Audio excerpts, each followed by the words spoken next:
Hello everybody, this is JDB.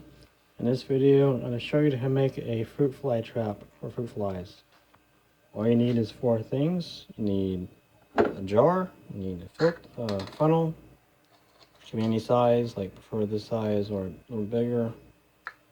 You need dish soap, any brand will work, doesn't matter. You need apple cider vinegar. And all you do, it's very simple, just put the apple cider vinegar inside a thing. Only a little bit, not too much. Take it about like that much, not that much though. I think got that in there. Put this soap in there, only a little bit, like that. Then you put the funnel, just like that.